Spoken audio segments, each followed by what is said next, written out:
Good evening, ladies and gentlemen.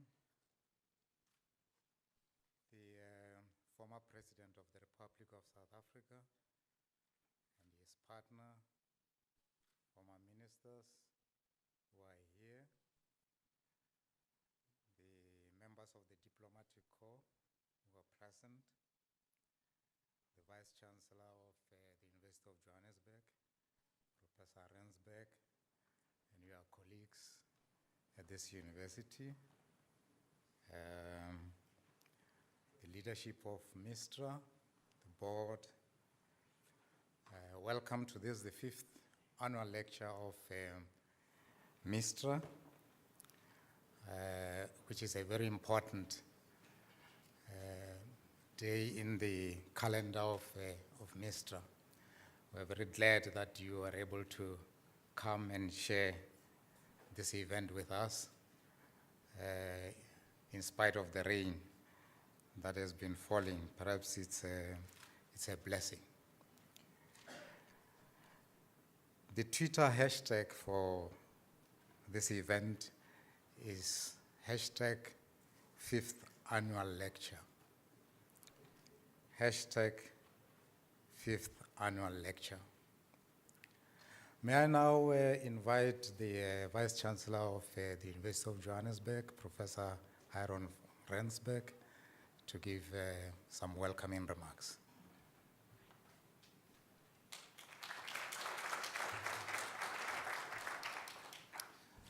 Good evening, ladies and gentlemen. Sanibonani, Tober. To affirm Afrikaans, goeienaand, dames en heren, especially in the present context in which we find ourselves. Let me begin by acknowledging my former boss, Dr. Mangena, under whose stewardship, that is together with our former boss, our former minister, Sibasis. Well, okay, before Kada, but Kada Asmal, we worked very hard in the Ministry of Education. So I want to acknowledge my former boss in particular. Allow me also, ladies and gentlemen, to acknowledge His Excellency, the former President of the Republic, and Mrs. Motlanthe. Allow me also to acknowledge the Chairperson and CEO, as well as members of the board and executives of our partner institute this evening, MISTRA. Allow me also to acknowledge Excellencies, ladies and gentlemen. It's indeed a very special privilege and a great honor to extend a warm welcome to our keynote speaker this evening, who has traveled all the way from New York, the island of New York, I should say. I'm reminded that when we hosted also a keynote speaker during the annual Nelson Mandela lecture, the keynote speaker was traveling all the way from France. And he had a similar situation as yours, Professor Shiva. But we are delighted to have you here, and we all look forward to learning from you, especially in light of the two seminal works that you have published. The Post-Colonial Theory and the Spectre of Capital, as recent as 2013, and Locked in Place, State Building and Late Industrialization in India in 2003. I know that you will be introduced in some detail. And in both of these works, it's self-evident that you make an excellent effort, a commendable effort at restoring class analysis to the core of the political economy of development. And it's really there where I want to offer just very brief remarks as we get ourselves going this evening. The first observation that I wish to offer is that universities and think tanks, in particular MISTRA, are even more vital and critical institutions right now than they could have been 50 years ago or 100 years ago. It is self-evident that extreme poverty and extreme opulence, combined, shall I say, with state capture from the right, provides the ingredients for opportunity. It provides the ingredients for opportunity for deeper, more substantial critical reflection on the questions that face our nation, our region, our continent, indeed our planet. And there are two issues in play in that conversation, at least at macro level. The first of these is that human society is in a substantial crisis. It is so precisely because of the coexistence of extreme poverty and extreme opulence. In our nation state, 40% of our people live in poverty, 20% of whom live in abject poverty, and 5% live in extreme opulence. It's self-evident that the harmony that the Constitution of the Republic has sought to create and the possibility of the new society that it has sought to create is at risk. It is at risk because it will be increasingly unable to hold the center. The second challenge that we're faced with is that our planet is in peril, that the development path of the North, continued by our peer nations in Asia, in particular China, that continuing on that track as our continent grows from 1.2 billion to a 4.2 billion population over the next 2 generations, continuing down that path, will see our planet simply collapse.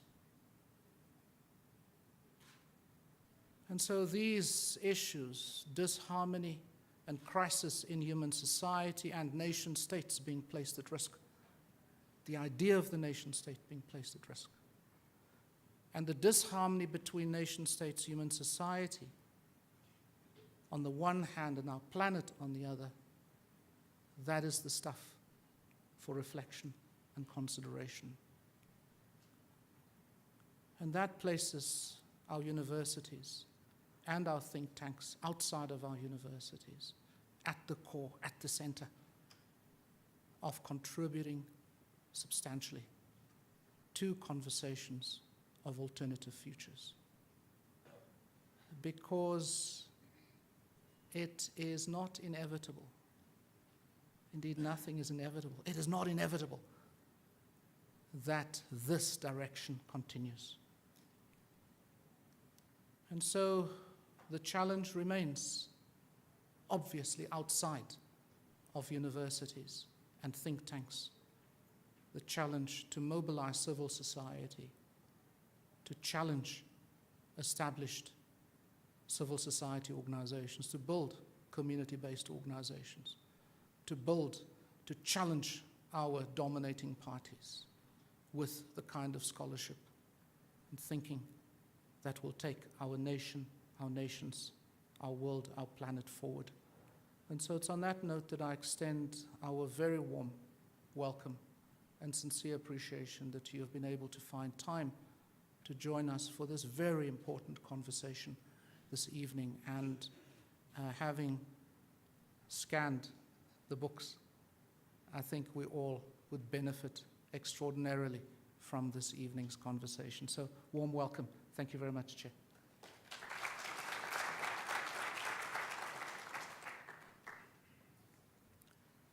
Professor Rensbeck, thank you very much. It is now my honor to introduce our guest speaker tonight, Professor Shiva. He was born in Delhi, in India, which is a very, very brief summary indeed of his bio. and he obtained his PhD through the University of Wisconsin in the United States, and currently holds tenure as a professor at New York University. He has published widely, with his most recent book called Post-Colonial Theory and the Spectre of Capital, sparking widespread debate on post-colonial theories and approaches. His previous work, entitled Locked in Place, State Building and Late Industrialization in India, will be of particular interest to South Africa, with specific reference to the role of the state and the capacities required of it to provide leadership to national development, the imperatives of state transformation in post-colonial societies, and the constraints that face small, open economies such as South Africa. That is his brief bio, as I said. But tonight, Professor Shiva will address us on the topic, State and Business in Post-Colonial Societies. What lessons can South Africa draw from the contrasting experiences of India and South Korea? Professor Shiva, it's my pleasure to invite you to the podium.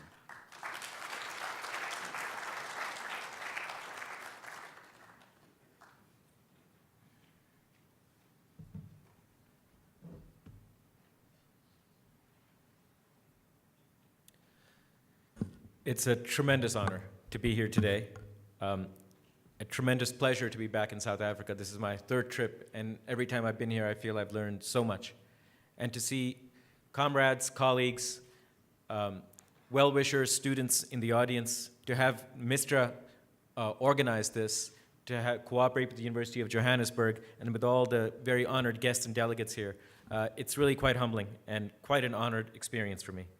What I thought I would do today is MISTRA had asked me to say something about the prospects for development in a country like South Africa and what the lessons from previous attempts, both successful and less successful, might have to offer to a country like South Africa.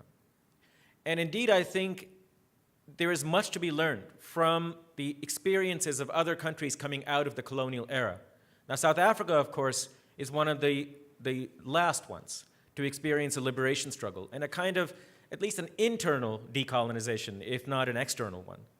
Nevertheless, the modalities of its independence struggle, the challenges that it faces now, with both the extreme poverty, the small industrial base, and the extraordinary ambitions and the demands on the state to foster development as a means of increasing incomes, increasing standards of living, those challenges, even though they come at a later stage and later era in 20th century and 21st century capitalism, nevertheless, they are quite similar to what countries like India and Korea faced. It seems to me that there is, in fact, quite a bit to be learned, therefore, from these older, more venerable efforts, and I'd like to say something today about one particular dimension of that, which is a central dimension, and that has to do with the role of the state in fostering industrialization.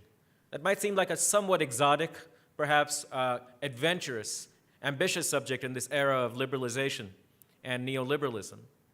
But it would be folly to think that even today, despite the rolling back of the state, that a role for the state has either become irrelevant or that the state, in fact, has become absent in any role from development, because in fact, even in the countries that are today called neoliberal, even in the countries that have privatized and rolled back regulations, any kind of industrial policy, even in those countries, states play a crucial role in the actual nitty-gritty of industrialization, even though it's quite often hidden from view, and thereby not always of the form that a democratic country would like to take.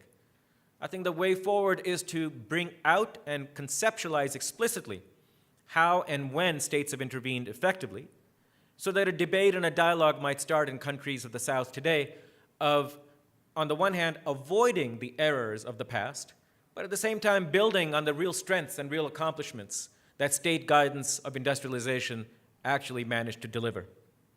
Now, why India and Korea? I think the reason is these countries are exemplars in some very important respects. They both have something in common. They both have in common a certain set of ambitions and a certain set of mechanisms that they put in place which South Africa can learn from. But they also diverge from each other in important ways, and that divergence is also systematic. What I mean by systematic is it has identifiable sources, and the reasons for the divergence and the dimensions in which they differ from each other are also representative of the same follies and same differences that many other countries experienced. So India and Korea are exemplars both in what they share and also in the way that they diverge from each other, it seems to me. Now, let me start with the first issue.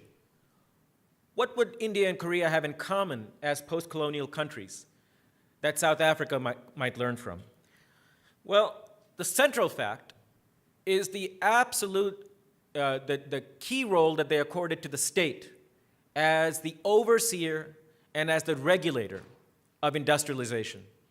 It's easy to forget today in this era of liberalization that not only during the 40s, 50s, and 60s, but indeed throughout the history of capitalism and late industrialization in capitalism, every single late industrializing country gave a very prominent role to state guidance of the economy in their effort to catch up with the more advanced countries.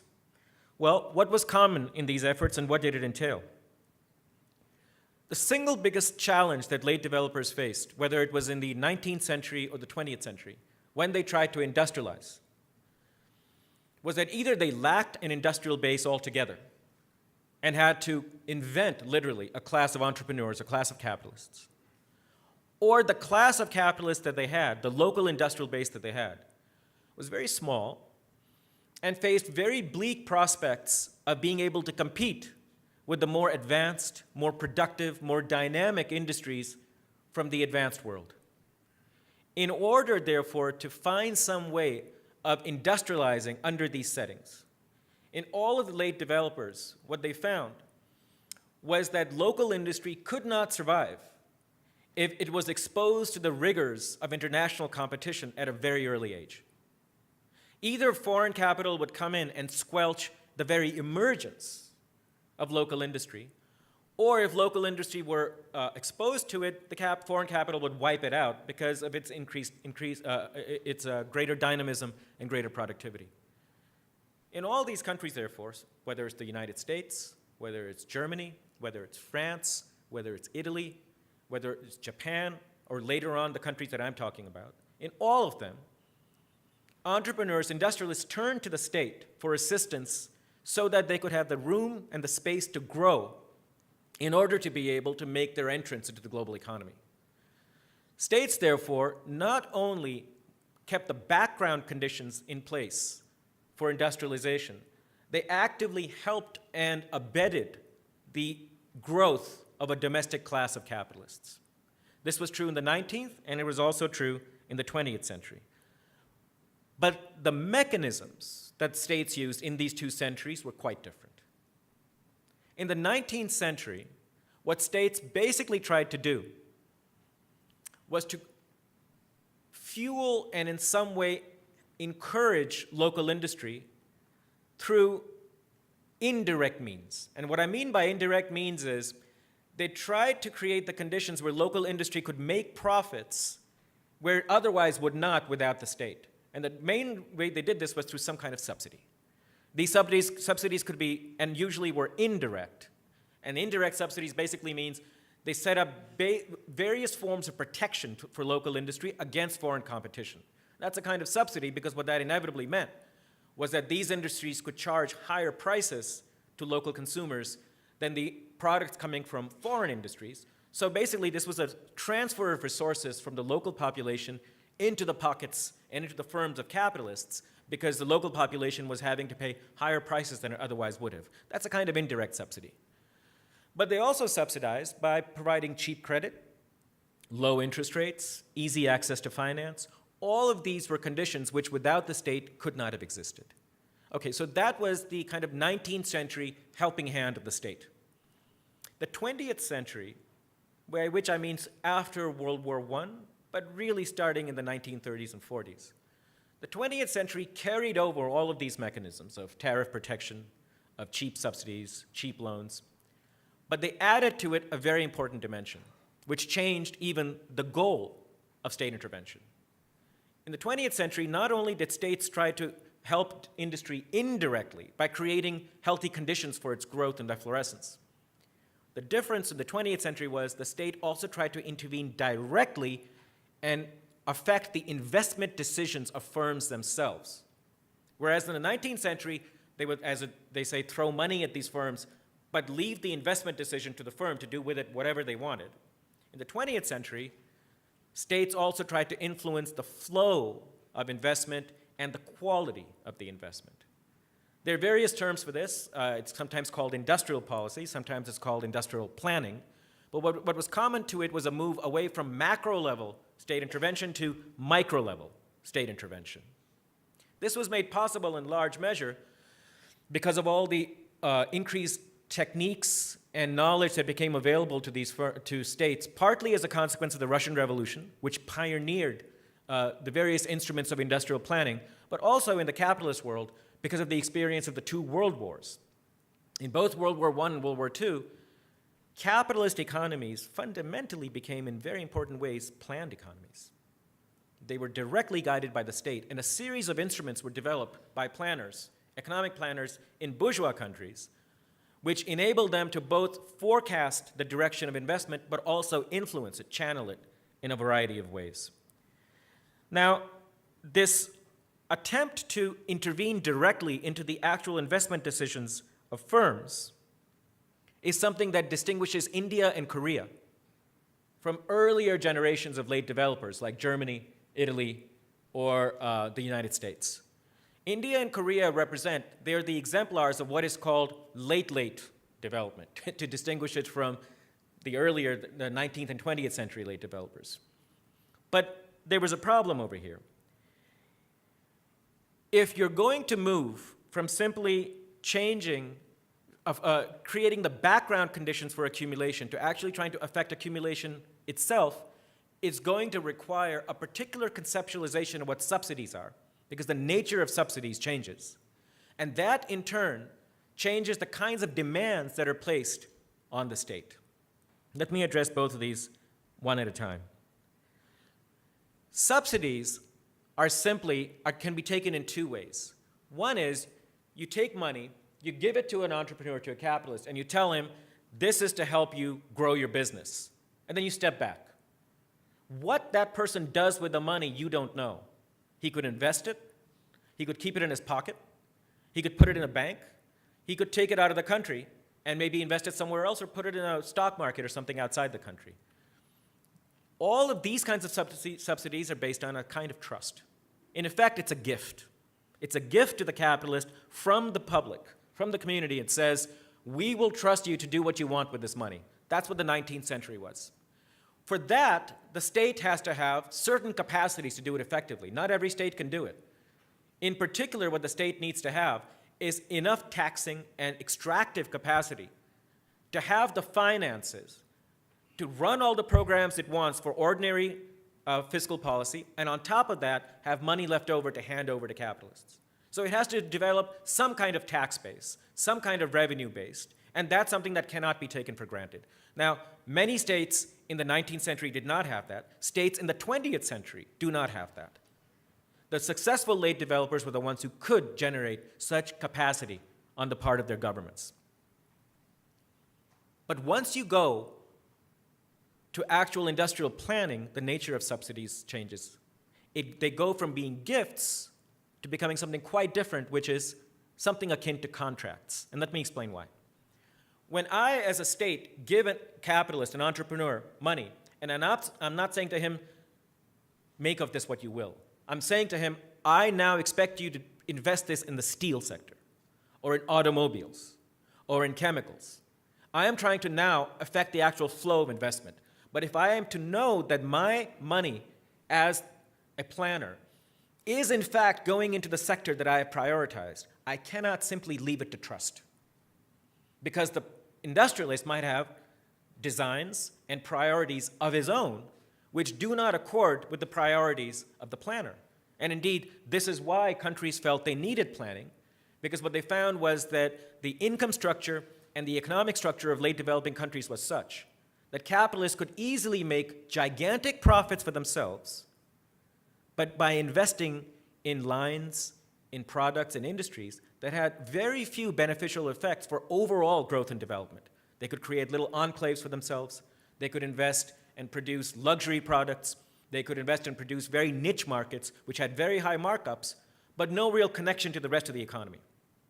Knowing that capitalists have an incentive to take the money and do with it activities that are highly profitable but not conducive for development, planners had to know that the money they were giving to these entrepreneurs were going into the sectors that had been targeted. Now, for that to happen, that money, that subsidy, has to be seen as kind of an agreement, that I give you protection and subsidies which you wouldn't otherwise have, but in exchange, you do with them what we agreed you would do, which is instead of investing it in luxury hotels, you invested in a steel plant. Now the subsidy becomes something that's not a gift, but a contract. Okay, if you have subsidies and protection and state regulation simply as gifts, it requires certain abilities on the part of the state, which I said earlier. Just you need to have enough revenue to be able to give it to industrialists. But if you're going to look at them as contracts, you need to have capacities over and above the simple extraction of taxes from society. You also have to have the capacity to, as it were, impose some discipline on your local industry so that you know what they're doing with their money. You have to be able to monitor them, first of all. Secondly, you have to be able to come up with adequate priorities and enforce those priorities. And in order to enforce the priorities, you need to have some mechanism in place to punish industry if it doesn't do what you've asked it to do. Punish how? Well, the first thing that comes into mind is you'll jail them.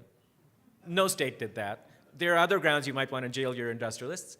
Not abiding by the contract is not always the best one. But the typical punishment was, next time you come for a subsidy, you don't get it. I will give you money this first time around, and I will monitor you to see what you do with it. The second time around, when it's time to renew the subsidy, we have a performance criterion, and if you don't meet the criterion or criteria of performance, you don't get it, somebody else does. That's a kind of discipline. But in order to be able to impose discipline like that, your government needs to have the right kinds of agencies which are empowered to monitor regulation, monitor industry. It needs to have enough internal communication to be able for the industries to the agencies to coordinate amongst themselves about who to prioritize, what to prioritize, who to give the monies to. And then you need to have enough political will and enough information inside the state to know who to discipline and when to discipline. All of these are an added set of capacities that states need to have. Now, just as in the 19th century, some states had the capacity to generate subsidies and some did not, so in the 20th century, some states had the capacity to discipline their industrialists while others did not. And this is where the India and Korea experience comes in a different way.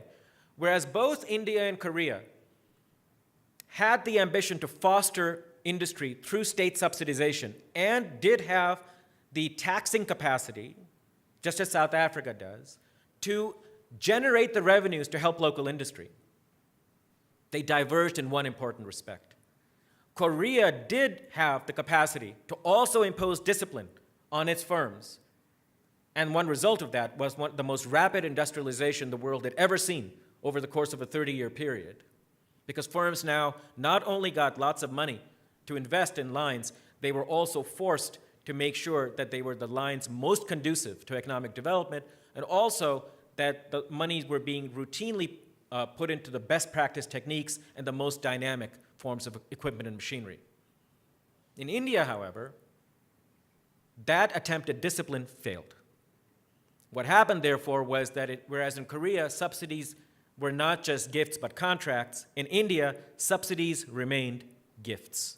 They amounted to a giant transfer of public money from the people of India into the pockets of the capitalist class. It was not a complete failure. India did still build a fairly broad industrial base. it did generate industry in sectors where there would have been no prospect without some kind of state guidance. But the dynamism of the industry, its rates of growth, its linkages with other sectors remained much, much short of what expectations had been and didn't come anywhere near the success of South Korea.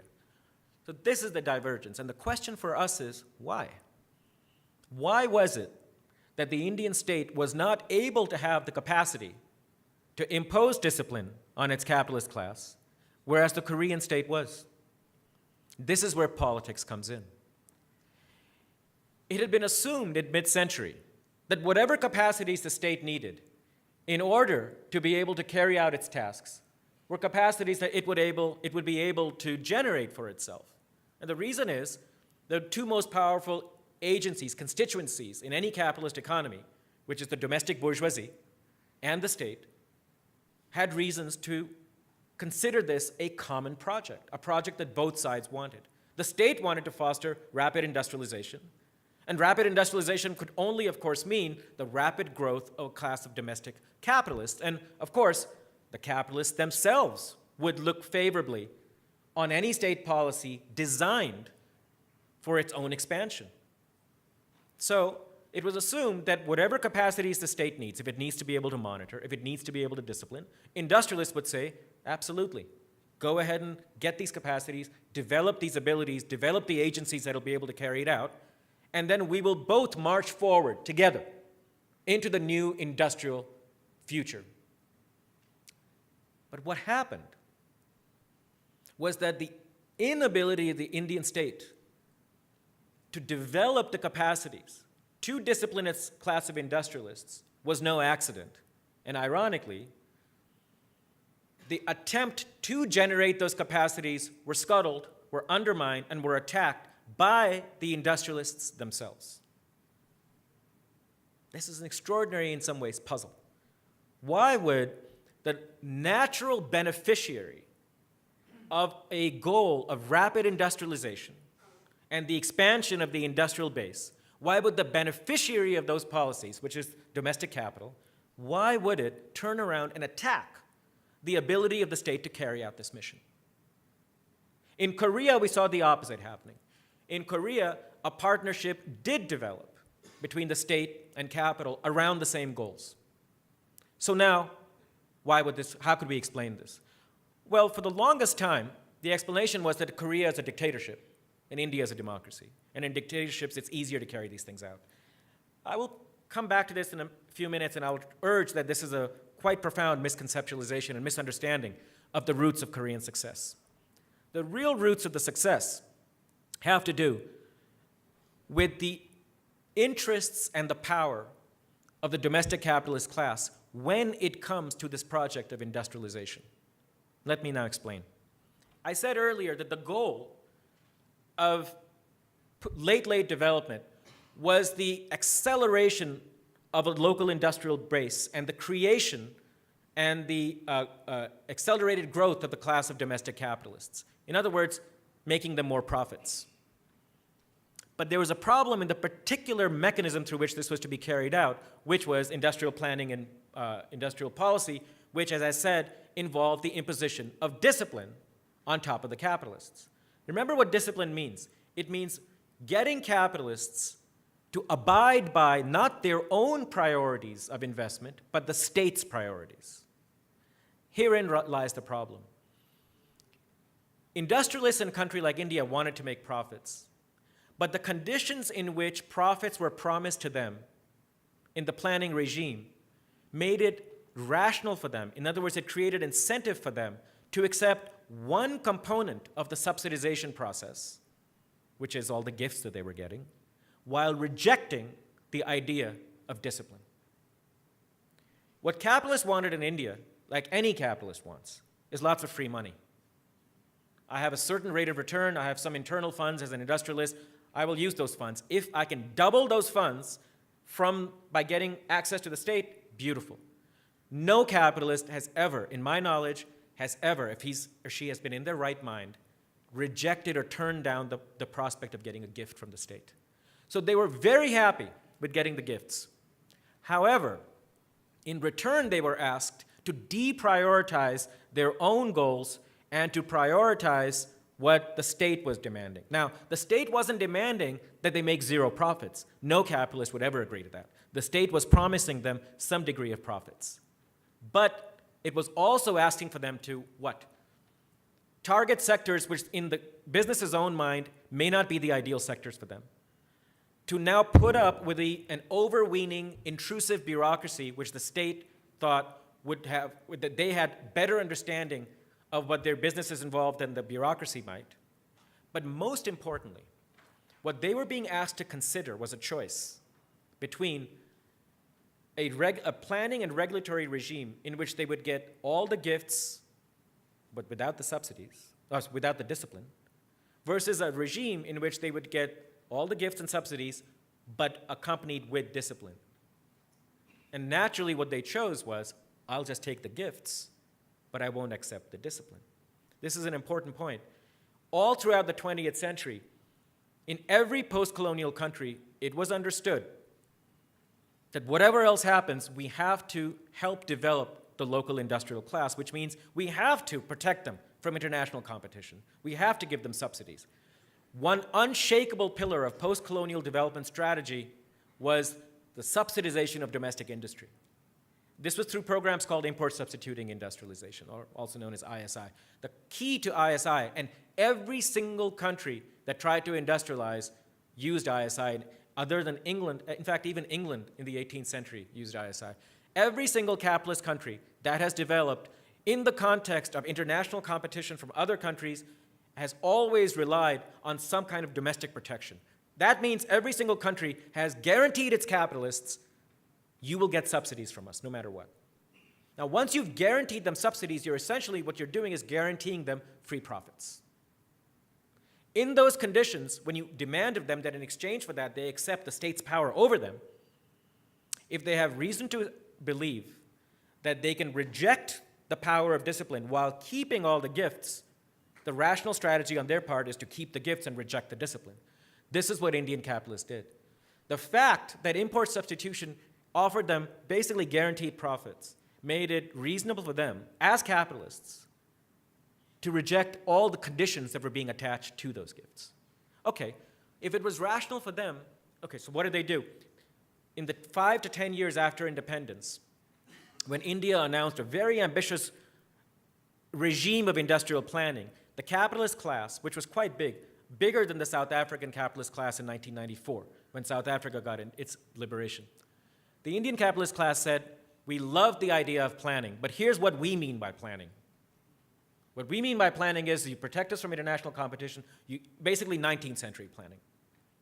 What we reject is the idea that you get to tell us what to do. So they launch an attack on the planning regime.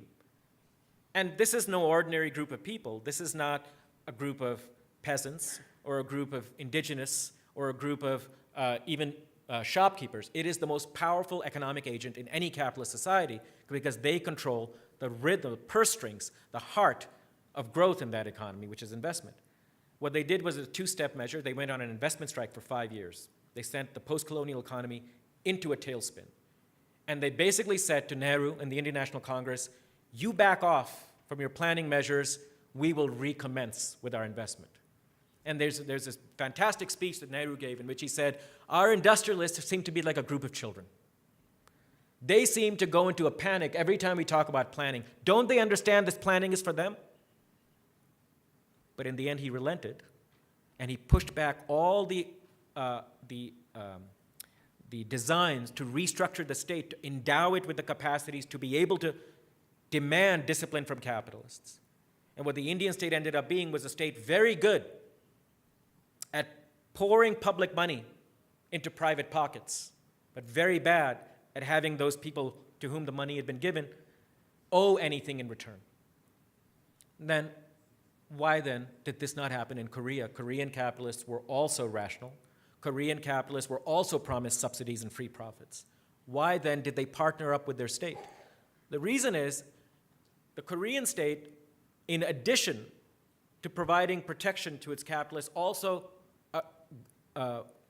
persuaded them or forced them to agree to something added to what the Indian capitalists were doing, which is to have a go at export markets. Korean capitalists from a very early stage agreed that they would not simply make their profits from behind the protection of the tariff barriers and tariff walls and the cheap subsidies that they were getting from the Korean state, but they would also commit to success and expansion in American, primarily American, but also European markets. Now, the thing about those export markets was, unlike domestic markets, which were protected and essentially free profits, export markets were highly competitive. In order to survive in those markets, Korean firms had to have the latest techniques, the most dynamic firms, the best practice forms of types of machinery, and the best practice kinds of business organization. So now when the state said to them, in exchange for these subsidies, you must also establish linkages with other sectors. You must engage in best practice techniques.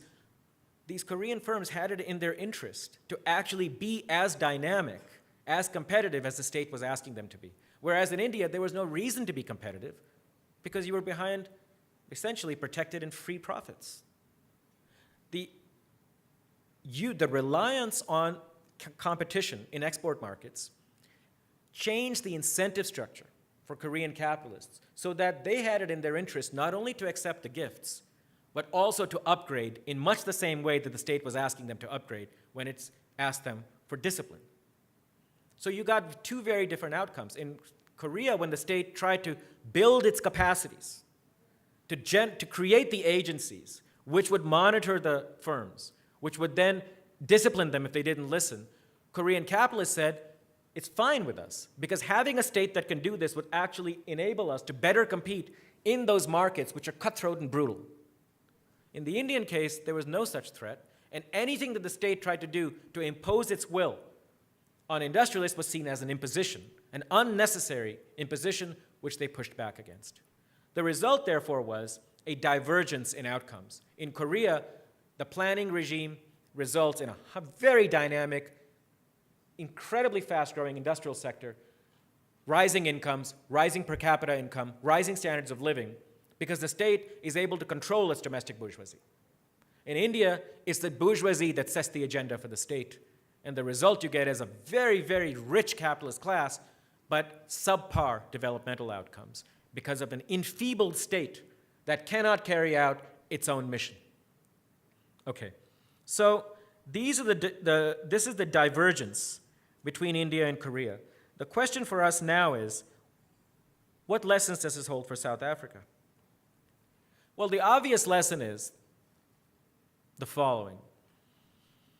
Even in the era of liberalization, you can get high growth rates, but if historical experience is any lesson, for those growth rates to also translate into a sustainable path of industrialization, rapid development, and high per capita incomes, it's typically required that entrepreneurs and industrialists not be trusted to carry out their mission simply on the profit motive, because it is very, very possible to make high profits without generating rapid development.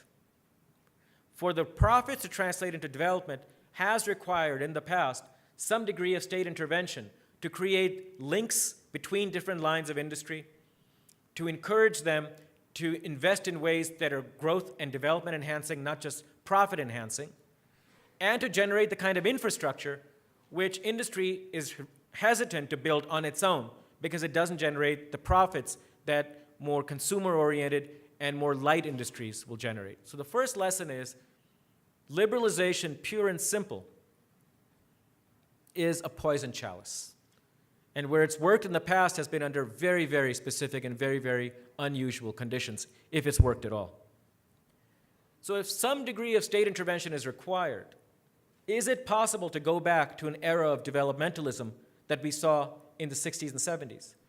Now, South Africa is one of the countries in the global south where the idea of a developmental state is still in currency, even though it is not today as powerful as it was, say, 10 or 12 years ago. It's still very much in debate, and I think it's going to actually continue to be in debate as we come out of the neoliberal era, which I think could be in the cards.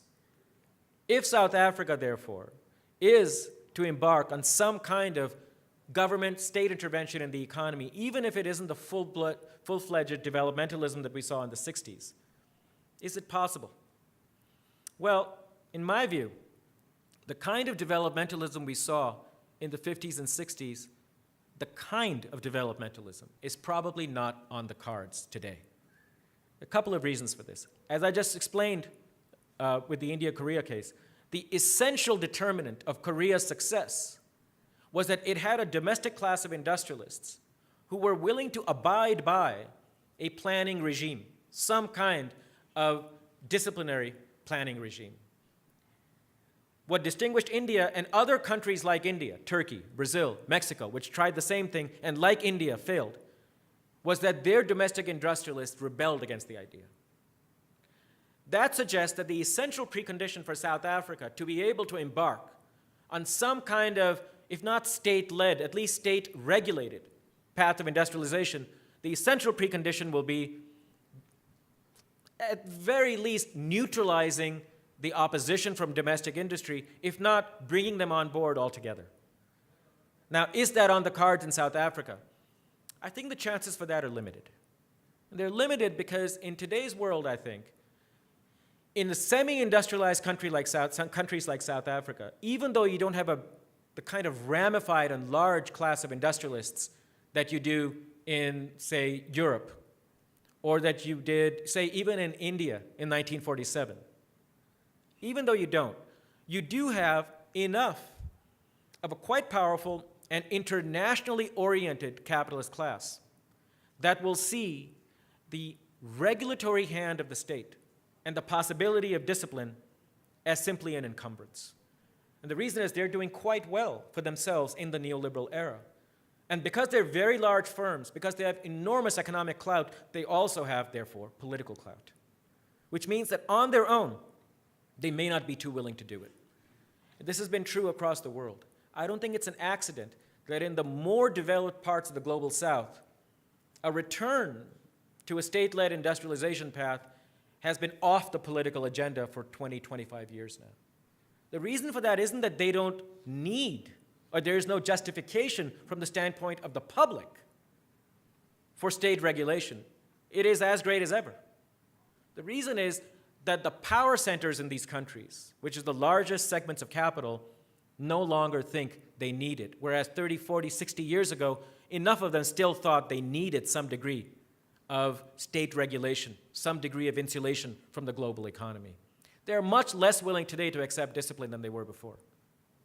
So does that mean, therefore, that the era of any kind of state guidance of capitalist development is over, and the only choice we have now is this liberalized neoliberal path? I would caution against that. Let me go back to the logic of my argument. The logic of my argument is that in any capitalist economy, you have to contend with the political power of the capitalist class. In India and Korea, the fulcrum on which their success turned was how the capitalist class reacted to this agenda on the part of the state to regulate. In India, because the capitalist class was unwilling to abide by it, the state had to step back.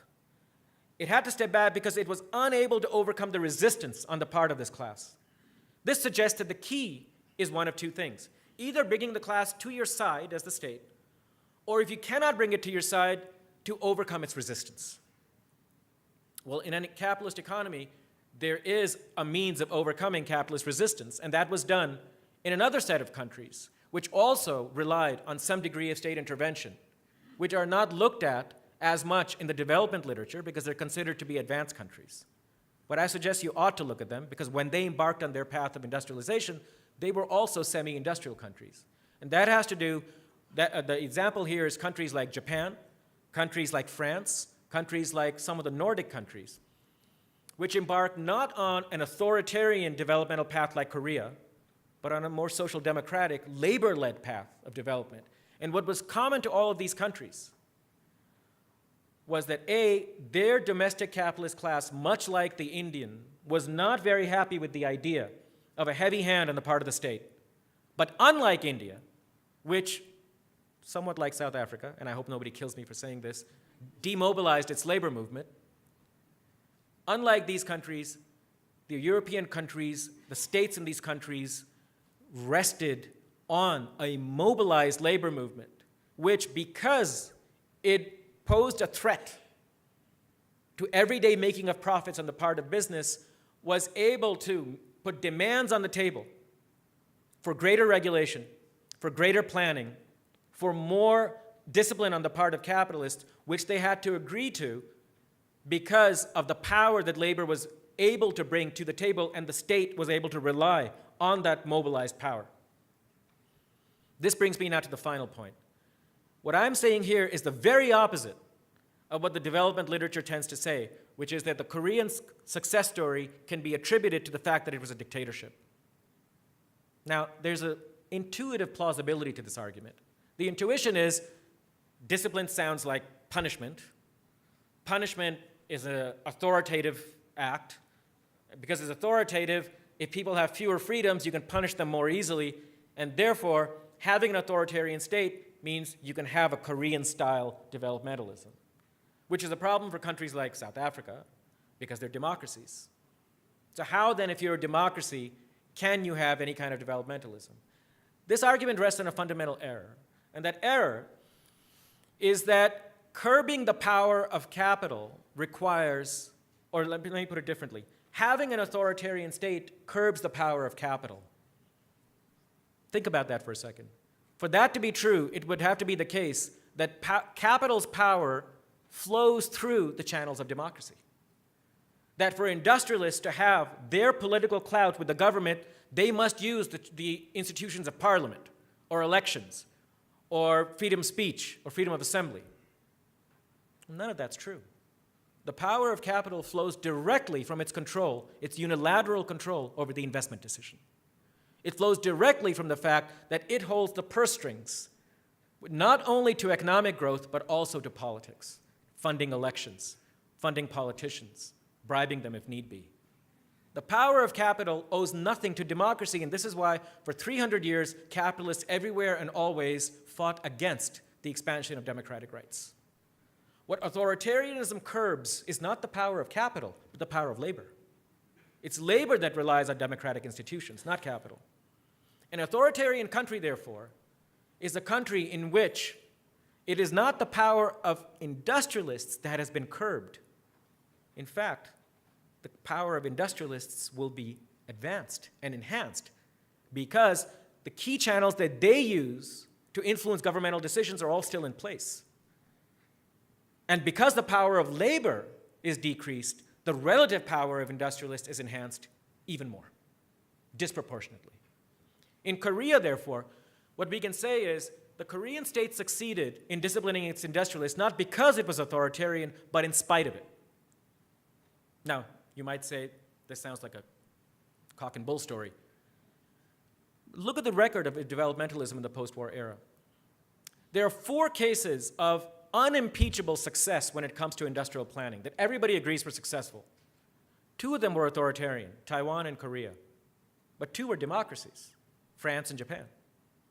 The empirical case for linking authoritarianism to a developmentalist agenda is quite weak. At best, you can say it's half of the cases we know. Conceptually, as I've just said, theoretically, there's no reason to think that taking away people's rights gives less power to the capitalists. Actually, it increases their power. What this means, therefore, is that democracy need not be an impediment to imposing discipline on capital. Indeed, let me make the strongest possible argument, it can actually be an advantage. And the reason is simple. When you're giving them subsidies in South Africa with the people's money, with the public exchequer, through the public exchequer, what you are essentially doing is taking money from ordinary citizens, working people, and handing it to a class of highly privileged entrepreneurs.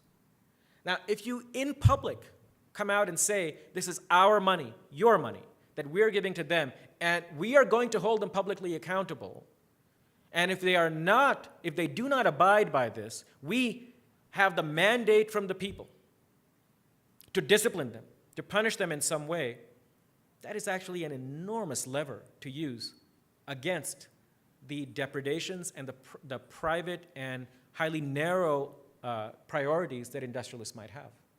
This is what the labor-led developmentalisms that we saw in the West relied upon. It was not the crushing of democracy that enabled them to discipline capital, but its efflorescence, relying on these democratic institutions, on the power of unions, on the power of the press, on the power of the public.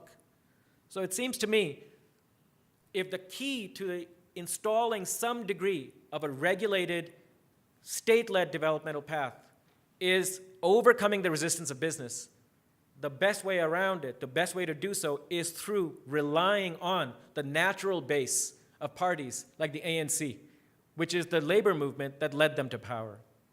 But the final proviso is this: if you're going to do that, it'll have to be a different kind of developmentalism.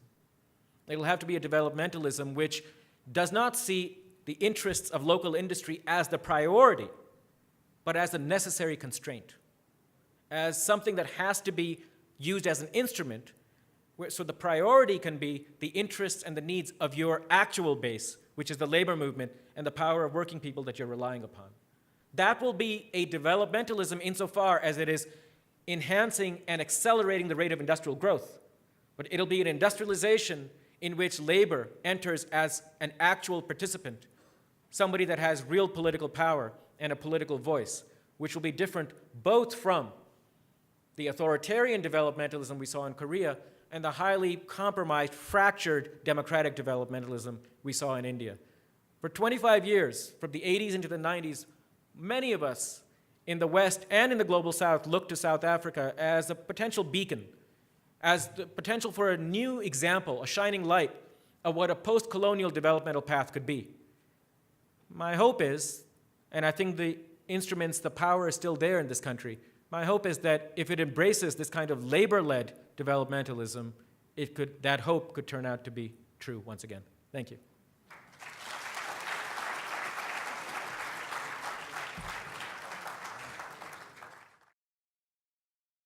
The University of Johannesburg.